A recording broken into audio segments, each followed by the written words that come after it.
பாரம்பரிய ஜோதிடர் பா ரவிக்குமார்.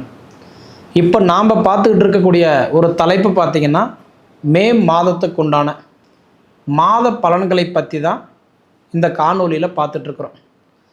அப்போ இந்த மே மாதம் கன்னி ராசியில் பிறந்த உங்களுக்கு என்னென்ன மாற்றங்களை கொடுக்க போகிறார், அதை பற்றி தான் இந்த காணொலியில் பார்த்துட்ருக்குறோம்.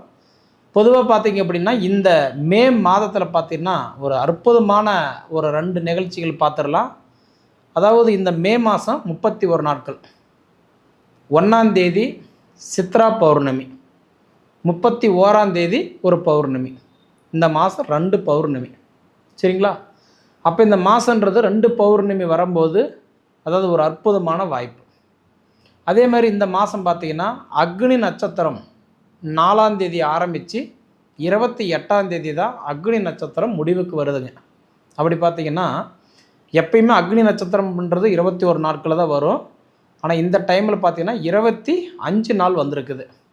அப்போ இந்த அக்னி நட்சத்திரம் 4ஆம் தேதியிலிருந்து 28ஆம் தேதி வரைக்கும் அக்னி நட்சத்திரம். இந்த மாதம் 2 பௌர்ணமி. அதுலேயும் குறிப்பாக 1ஆம் தேதி ஒரு பௌர்ணமி, முடிவு ஆரம்பம், 2மே பௌர்ணமியில் தான். பௌர்ணமியில் ஆரம்பித்து பௌர்ணமியிலே இந்த மாதம் முடியுது. ஒரு அற்புதமான வாய்ப்பு. இந்த மாதிரி காலகட்டத்தில் வரும்போது பொதுவாகவே அதாவது கன்னிராசியில் பிறந்தவங்களுக்கு முருகனுடைய வழிபாடு இந்த மாதம் சூப்பராக உங்களுக்கு இருக்கும். அதனால் முடிஞ்ச வரைக்கும் இந்த மாதம் என்ன பண்ணுறீங்கன்னா, முருகர் கோயிலுக்கு போய் அதாவதுன்றது நல்ல ஒரு வேண்டுதல் வச்சுக்கிட்டு கண்டிப்பாக சாமி கும்பிட்டு வாங்க. இந்த மாதத்தில் உங்களுடைய அந்த பிரார்த்தம்ன்றது வைக்கிற வேண்டுதலை இந்த மாதம் உங்களுக்கு கண்டிப்பாக நடக்கும். சரிங்களா? இது ஏன்னா ஒவ்வொருத்தருக்கும் ஒவ்வொரு வேண்டுதல் வைப்பாங்க. கல்யாணம் ஆகாதவங்க என்ன பண்ணுவாங்க, எப்போ கல்யாணம் ஆகும் அப்படின்னு நினைப்பாங்க. குழந்தை இல்லாதவங்க எப்போ குழந்தை பிறக்குன்னு வேண்டுதல் வைப்பாங்க. ஒரு சிலர் பார்த்திங்கன்னா தொழில் எப்போ நல்லா மாறும். ஏன்னா எல்லாருமே ஒரே மாதிரி வேண்டுதல் வைக்க மாட்டாங்க. அதனால் முருகர் கோயிலுக்கு போய் மனசார நீங்கள் சாமி கும்பிட்டு ஒரு வேண்டுதல் வச்சுட்டு வாங்க. கண்டிப்பாக உங்கள் ஜாதகம் நல்லா இருந்து உங்கள் திசாபுத்தி நல்லா இருந்தால் நீங்கள் வைக்கிற வேண்டுதலை இந்த மாதம் கண்டிப்பாக சொல்கிற நடக்கும். அதை நீங்கள் ஆதாரப்பூர்வமாக அனுபவித்து பார்த்து சொல்லுங்கள். சரிங்களா?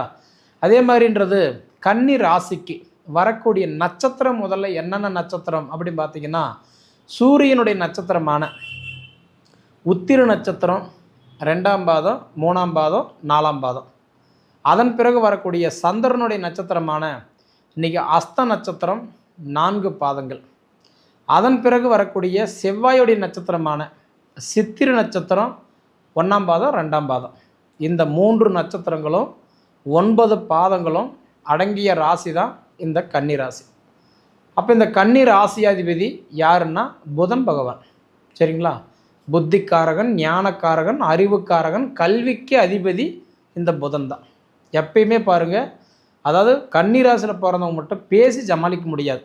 பேச்சு திறமை கொண்டவங்க. ஏன்னா உங்கள் ராசியாதிபதி பேச்சு திறமை கொண்டவர், ஞானக்காரகன் இல்லையா? அதனால் எப்பயுமே ஏதாவது ஒன்று சிந்திச்சுட்டே இருப்பீங்க. இப்போ இந்த காணொலி பார்த்துட்டே இருப்பீங்க, அங்கே ஒரு வேலை செய்துகிட்டே இருப்பீங்க. 2 மைண்ட் உள்ள ராசி தான் இந்த கன்னி ராசி. சரிங்களா? அதே மாதிரி ஒருத்தரை தள்ளி விட்டு மேலே வரணும், ஒருத்தர் கெடுத்து வாழணும்னு எப்பயுமே நினைக்காத ராசி எனக்கு தெரிஞ்சு கன்னி ராசி தான். அப்போ இந்த கன்னி ராசிக்கு இந்த மே மாதம் என்னென்ன மாற்றங்கள் கொடுக்க போகிறாரு அப்படின்னு பார்த்தீங்கன்னா, பொதுவாகவே பார்த்தீங்கன்னா உங்களுடைய ராசியாதிபதி புதன் பகவான் இப்போ 8ஆம் இடத்துல உட்காந்துருக்கிறார்.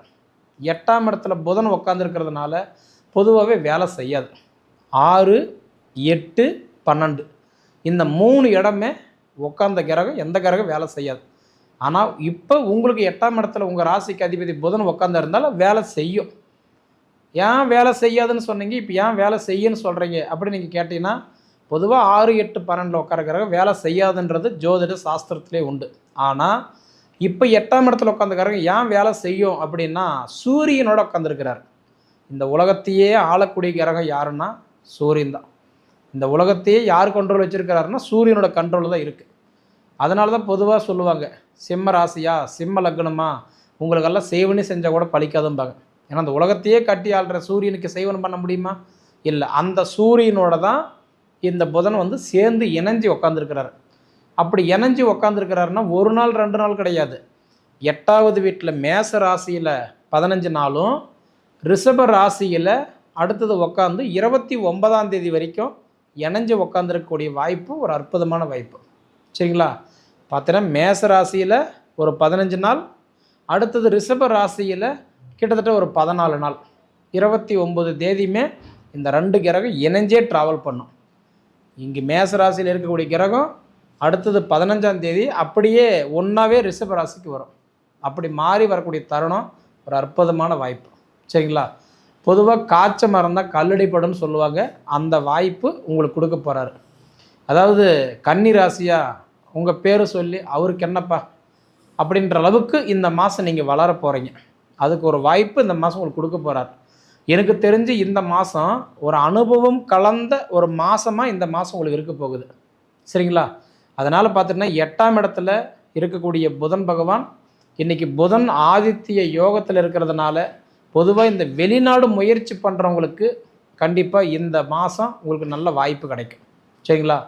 கண்டிப்பாக புதன் ஆதித்ய யோகம் உங்கள் சுய ஜாதகத்தில் இருந்ததுன்னு வச்சுக்கோங்களேன், அடித்து பேசலாம். 3 துறையில் நீங்கள் ஒரு துறையில் இருப்பீங்க.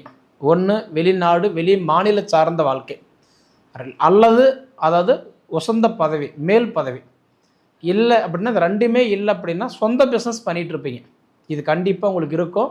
அந்த மாதிரி ஒரு நேரம் தான் இந்த மாதிரி ஒரு முயற்சி எடுக்கக்கூடிய நேரம். அதாவது இந்த மாதிரி நேரத்தில் நீங்கள் எந்த முயற்சி எடுத்தாலும் அது உங்களுக்கு சக்ஸஸாக முடிகிறதுக்கு கண்டிப்பாக சான்ஸ் இருக்குது. சரிங்களா? அதனால் எனக்கு தெரிஞ்சு இந்த புதன் ஆதித்ய யோகத்தில் 29 நாளுமே வரக்கூடிய தருணம். விளையாட்டுத் துறையில் நீங்கள் ஆர்வம் காட்டிகிட்டு இருந்தாலும் சரி, வெளிநாடுக்கு போகிறதுக்கு முயற்சி எடுத்துகிட்டு இருந்தாலும் சரி, குருவாக இருந்து மற்றவங்களுக்கு சொல்லி கொடுத்துட்டு இருந்தாலும் சரி, இல்லை அதாவது இந்த ரியல் எஸ்டேட் அதிர்ஷ்டத்தை நம்பி வாழ்ந்துட்டு இருக்கிறவங்களாக இருந்தாலும் சரி, இந்த மாதம் கண்டிப்பாக உங்களுக்கு கை கொடுக்கும். சரிங்களா? பொதுவாக பார்த்தீங்கன்னா இந்த மாதம் உங்களுக்கு நல்ல மாற்றங்கள்ன்றதை விட நல்ல அனுபவங்கள் கலந்த ஒரு மாதமாக இந்த மாதம் கண்டிப்பாக இருக்க போகுது. அதே சமயத்தில் பார்த்துட்டிங்கன்னா அடுத்தது செவ்வாய் உங்களுக்கு 7ஆம் இடத்துல இருக்கார். கலஸ்திர செவ்வாயாக இருக்கிறார். அதனால் 11ஆம் தேதி வரைக்கும் இந்த திருமண வரன் பார்த்துட்டு இருக்கக்கூடியவங்களுக்கெல்லாம் பார்த்திங்கன்னா செவ்வாய் பகவான் கண்டிப்பாக உங்களுக்கு சப்போர்ட் பண்ணுவார். அடுத்தது செவ்வாய் என்ன பண்ணுறாருன்னா தன்னோட சொந்த வீட்டுக்கே வரார். செவ்வாய் ஒரு வீட்டிலேருந்து இன்னொரு வீட்டுக்கு மாறுறதுக்கு 1.5 மாதம் டைம் எடுத்துக்குவார். அப்படி பார்த்திங்கன்னா செவ்வாய் பகவான் அதாவது 1.5 வருஷம் கழித்து இப்போ மேச ராசிக்கு அதிபதி மேச ராசியிலே போய் உட்கார்றாரு. பார்த்தீங்களா? இந்த மாதிரி ஒரு காலம் நிச்சயமாக உங்களுக்கெல்லாம் பார்த்தீங்கன்னா இந்த கடன் பிரச்சனை இருக்குது பார்த்தீங்களா, கண்டிப்பாக குறைகிறதுக்கு வாய்ப்பு உண்டு. செவ்வாய் நல்ல நிலைமையில் இருந்துட்டாவே இந்த கடன் பிரச்சனைலாம் சீராக வச்சுக்குவார். அதனால் எனக்கு தெரிஞ்சு இந்த கடன் பிரச்சனை குறைகிறதுக்கு வாய்ப்புண்டு. தொழிலில் சில மாற்றங்கள் கொடுக்கறதுக்கு வாய்ப்புண்டு. அது போக பார்த்தீங்க அப்படின்னா அந்த குடும்பத்தில் தேவையில்லாத வைரஸ்கள் மாதிரி பிரச்சனை இருக்குது பார்த்தீங்களா, இதெல்லாமே குறைகிறதுக்கு வாய்ப்புண்டு. அதை விட என்ன அப்படின்னா நிறையா அந்த கன்னி ராசிக்காரர்களுக்கு அந்த மன அழுத்தமே என்ன தெரியுங்களா, ஒன்று கண்டக சனி. எங்கே போய் பார்த்தாலும் கன்னி ராசிக்கு கண்டக சனின்னு பார்க்க. ஆனால் கண்டக சனி இருந்தாலும் சனியுடைய பார்வை 3, 7, 10 3 வீட்டுக்கு நல்லது பண்ணுவார். இப்போ பார்த்தீங்கன்னா உங்களுக்கு மேன ராசியில் இருக்கக்கூடிய சனி பகவான் அதாவது 7ஆம் இடமும் உங்கள் ராசி தான் பார்க்குறாரு. சரிங்களா? அதனால் சனி பார்வைப்பட்ட கோடி நன்மை. உங்களுக்கு கண்டகச்சனியே இருந்தாலும் சனி உங்கள் ராசியை பார்க்குறாரு இல்லையா, அதனால் நிச்சயமாக உங்களுக்கு இந்த மாதம் ஓரளவுக்கு நல்லாவே இருக்கும். சனி மாறுற வரைக்குமே. சனி அடுத்தது பயிற்சி எப்போ வருதுன்னா அதாவது 2027 ஜூன் மாதத்தில் சனி பயிற்சி ஆகுது. அப்போ அது வரைக்குமே உங்களுக்கு இந்த சனி பகவான் உங்களுக்கு கண்டகச்சனியாக தான் இருப்பார். இருந்தாலும் பெருசாக ஒன்றும் பாதிப்பு இருக்காது. சரிங்களா? ஓரளவுக்கு நல்லாயிருக்கும். ஹெல்த்து கொஞ்சம் கவனமாக பார்த்துக்கணும். அதுபோக இப்போ அக்னி நட்சத்திரம் வேறு ஆரம்பமாகுது பார்த்தீங்களா, அதனால் முடிஞ்ச வரைக்கும் உணவே மருந்துன்ற மாதிரி டைம் இல்லையா, ஒரு டைமுக்கு ஒரு 2 இட்லியாக சாப்பிட்ருங்க. மாத்திரை போகிறவங்கள இருந்தால் டேப்லெட் போகிற மாதிரி இருந்தால் ஒரு 2 டேப்லெட்டாக போட்டுக்கோங்க. கண்டிப்பாக நம்மளோட ஹெல்த்தை நம்ம கவனமாக பார்த்துக்கிட்டோம்னா இந்த அக்னி நட்சத்திரமும் நம்மளை ஒன்றும் பண்ணாது, இந்த கண்டக சனிலையும் ஒன்றும் பாதிப்பு இருக்காது. பொதுவாக நம்மளுடைய உடல் உபாதை இந்த மாதம் கொஞ்சம் சீராகவே இருக்கும். ஏன்னா பொதுவாக உங்களுக்கெல்லாம் பெரிய கவலை என்ன தெரியுங்களா, அதாவது குரு 10ல் உட்காந்துருக்கிறது தான் உங்களுக்கு பெரிய கவலையே.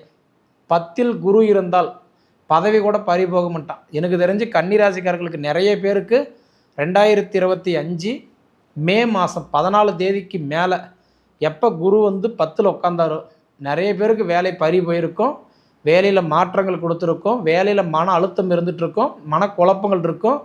கடல்லையே நீங்கள் தாண்டிட்டீங்க ஒரே மாதம்.